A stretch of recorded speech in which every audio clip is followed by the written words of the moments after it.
When William James died in 1910, the world mourned a great thinker, but in the decades that followed, something incredible happened. His books sold more than ever. His ideas spread to education, therapy, literature, and religion. Universities called him America's greatest philosopher. Even today, 115 years later, he's still changing lives.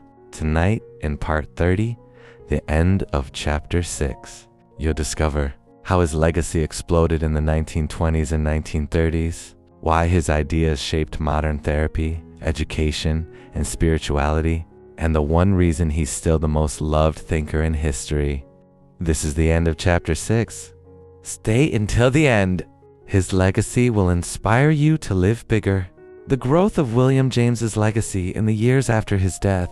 Page 9 explores the first decade after William James's passing, showing how his ideas continued to spread, influence, and reshape several fields. Even though he was no longer alive, his writings gained new life as scholars, teachers, and ordinary readers found fresh meaning in his works. In many ways, the years immediately following his death marked the true beginning of his legacy. In the early 1910s and 1920s, universities across the United States and Europe began rereading James with renewed interest. Many professors who had studied under him at Harvard were now teaching their own students, and they passed on his ideas with great enthusiasm. They spoke about his lively teaching style, his openness to new viewpoints, and his ability to make philosophy feel practical and human. These second-generation teachers became important carriers of James's legacy, keeping his spirit alive in classrooms long after he was gone. At Harvard University, the philosophy and psychology departments experienced a quiet but steady shift. Younger scholars, many of whom admired James deeply, began organizing lectures and discussions dedicated to his work. They explored his ideas about free will, habit, consciousness, religious experience, and pragmatism. Some even developed entire courses around his writings. Harvard became a center for Jamesian scholarship, and students who attended these classes often felt as though they were entering into a long conversation that James himself had begun decades earlier. Outside of Harvard, other universities also embraced his work. In Chicago, Columbia, and Stanford, professors taught James's ideas as essential foundations of modern thought. European scholars, especially in France, Germany, and the United Kingdom, took special interest in his approach to psychology and religion. They admired his courage in blending scientific methods with personal observation. They also appreciated his flexibility, his refusal to impose rigid systems on the complexity of human experience. As James's books became more widely available in libraries and bookstores, general readers discovered him too. Many were drawn to the varieties of religious experience, which had already been popular during his lifetime. After his death, the book reached an even larger audience. Readers found comfort in James's openness to different kinds of faith and his warmth toward individual spiritual experiences. Some said that the book helped them make sense of their own inner struggles.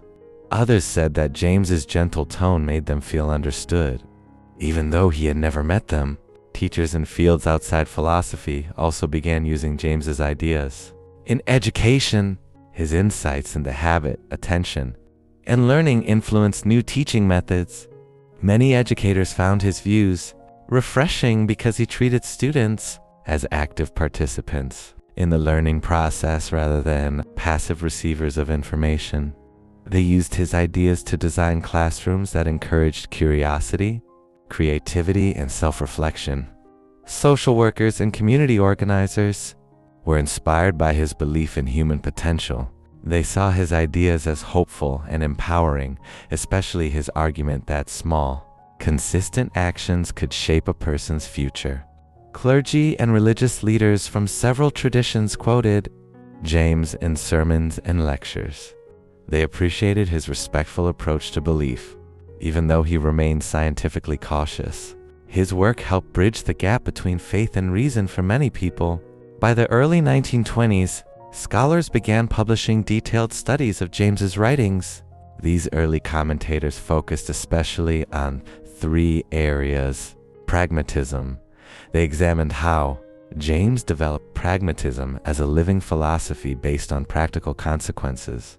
They explored its ethical and social implications, arguing that it offered a fresh and flexible way of understanding truth. Psychology. Scholars looked closely at principles of psychology, noting how James's discussions of habit, emotion, and the stream of consciousness had shaped the entire field. Some argued that James had predicted ideas that modern psychologists were only beginning to explore. Religion and mysticism. Many writers examined James's interest in spiritual experience.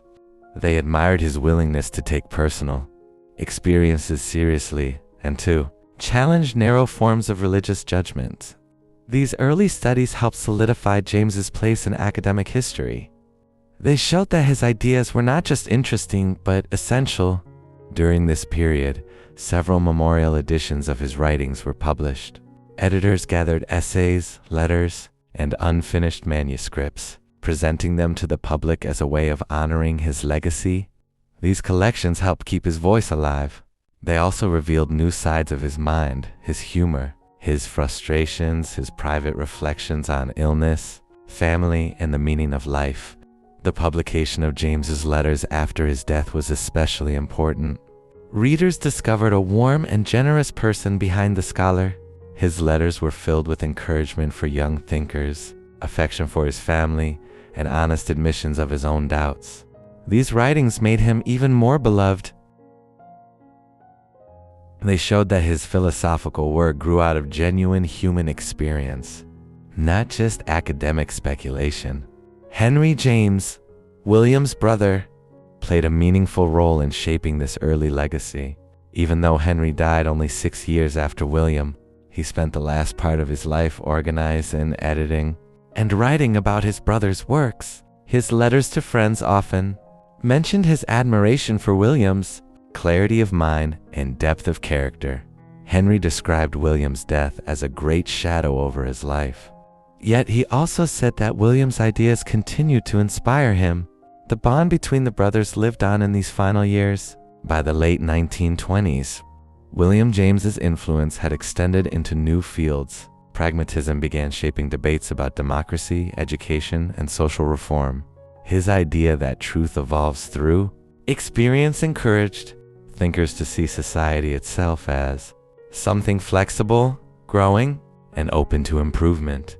Some political and social theorists used James to argue for more democratic participation, more tolerance of different viewpoints, and more experimentation in public policy.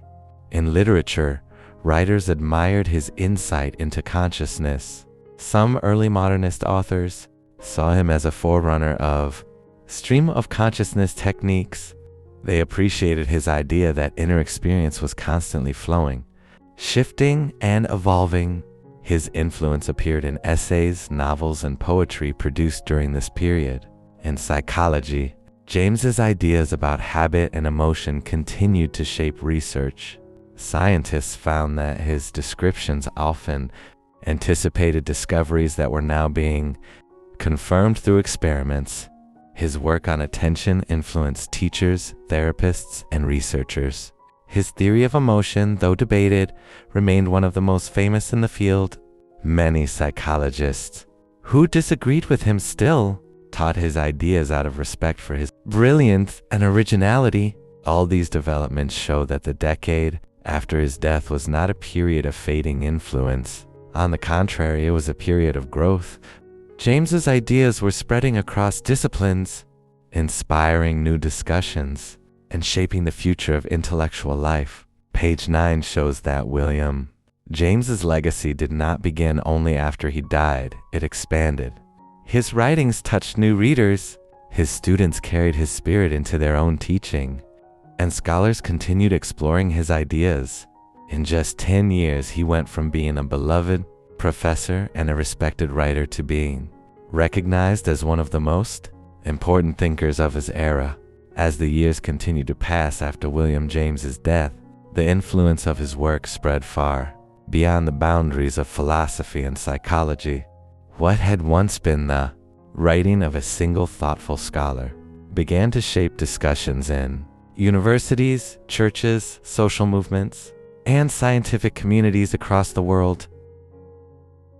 Page 10 examines this period of widening impact, showing how his ideas planted seeds in many fields and how those seeds grew into strong intellectual traditions. During the 1920s and early 1930s, the world was changing rapidly. New inventions, new social problems, and new scientific discoveries created a sense of uncertainty. Many people felt they were living in a time of transition, where old systems no longer fit the new realities. In such moments, the ideas of William James seemed especially helpful. His belief that truth was something that developed through experience, rather than something fixed for all time, matched the spirit of this era. Scholars and writers found his flexible thinking ideal for understanding a world in motion. One area where James's influence grew significantly was education. Teachers and reformers admired his idea that learning should be active, personal, and connected to real life. They used his view of the mind as a dynamic process to design classrooms that encouraged conversation, exploration, and creative problem solving. His thoughts on habit, especially the idea that repeated small actions shape character, became central to educational philosophy. Teachers began paying more attention to helping students develop good habits of attention, curiosity, and self-discipline. For many educators, James seemed like a practical guide who understood how young minds worked. Another field deeply shaped by James was psychotherapy and mental health. Although modern psychology was still developing, early therapists found inspiration in James's discussions of emotion, belief, and personal transformation. His openness to the inner life made him a natural ally for anyone studying human motivation and suffering. Some early psychotherapists argued that James had anticipated important ideas from their own practice: the power of belief, the value of emotional insight, and the role of personal meaning in healing. Even though James was not a therapist, his writing helped people see the mind as something that could grow, adapt, and find relief through understanding. Religious thinkers and ministers continued to draw heavily on his work. They found his broad and generous approach particularly welcoming during a time when many religious communities struggled with doubt or conflict. James's willingness to consider a wide range of spiritual experiences made him a bridge between people of different traditions. Ministers quoted him in sermons about faith, doubt, and hope. Seminaries used the varieties of religious experience as a textbook for understanding the psychology of belief. Some religious leaders even credited James with helping them maintain an open spirit during difficult debates. Because he approached religion with respect rather than judgment, he remained a unifying figure in an age of division. In the world of science, James's influence appeared in unexpected ways. His early ideas about consciousness, attention, and habit inspired researchers studying the brain as new scientific instruments, allowed scientists to explore neurological processes more deeply. Many were surprised to find that James's descriptions of mental life often matched what they were observing in the lab. His idea of the stream of consciousness, for example, influenced studies of perception, memory, and the sequencing of thoughts. Even though he had lived in a time before advanced brain science, his observations provided valuable clues for future research.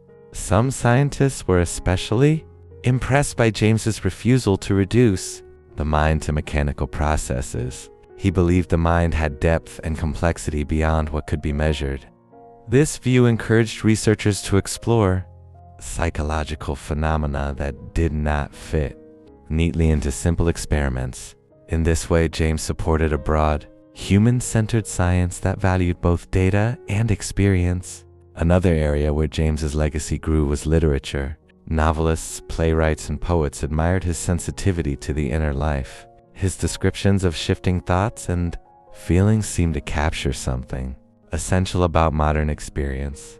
Writers who experimented with stream of consciousness techniques such as tracing The flow of a character's thoughts found support in James's work.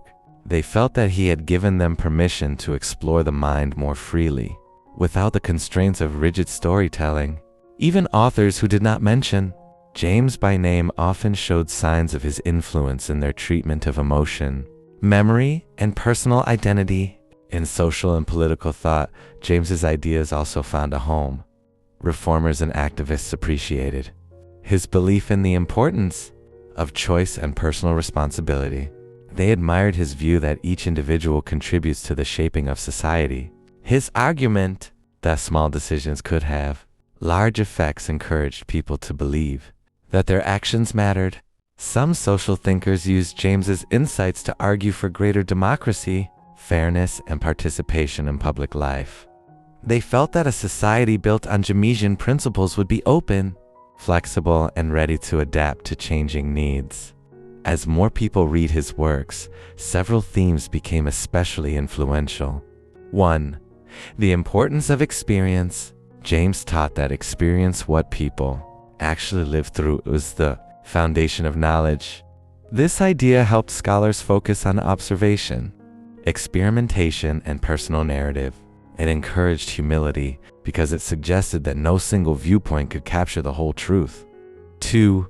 The value of pluralism. James believed the world was made up of many perspectives, each holding a part of the truth. This idea supported tolerance, open discussion, and respectful disagreement in a century marked by conflict. His pluralism served as a gentle reminder of shared humanity. 3. Freedom and responsibility. James fought against determinism, arguing that individuals have the power to shape their lives. This idea inspired both personal growth and social action. 4. Practical wisdom. His philosophy was not abstract, for its own sake, but aimed at helping people live better lives. This practical spirit appealed to teachers, writers, scientists, and ordinary readers alike. As this decade continued, scholars began forming societies and discussion groups dedicated to James's ideas. Universities hosted conferences exploring pragmatism, psychology, and religious experience. Journals published articles one after another analyzing his contributions.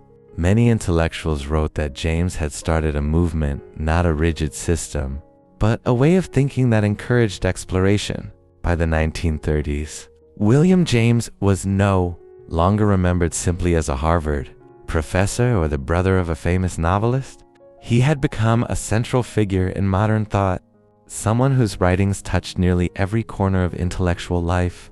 His ideas were shaping classrooms, laboratories, libraries, religious pulpits, and public debates. Some thinkers even argued that James had helped define the character of American philosophy itself, open, experimental, and focused on real experience. Page 10 shows how, in the years after his death, William James's influence did not fade, but grew stronger. His ideas found new homes. His writings reached new readers, and his spirit of inquiry continued to inspire. What began as the quiet work of a thoughtful scholar became a guiding light for generations of thinkers. William James's ideas lived on and changed the world forever. In Chapter 7, starting tomorrow, you'll discover the unpublished manuscripts that shocked scholars, the one idea that predicted modern therapy, and the final secret that made Einstein call him America's greatest mind. Chapter 7, Part 31 drops tomorrow 8 p.m. sharp. Subscribe plus bell on. The legend continues.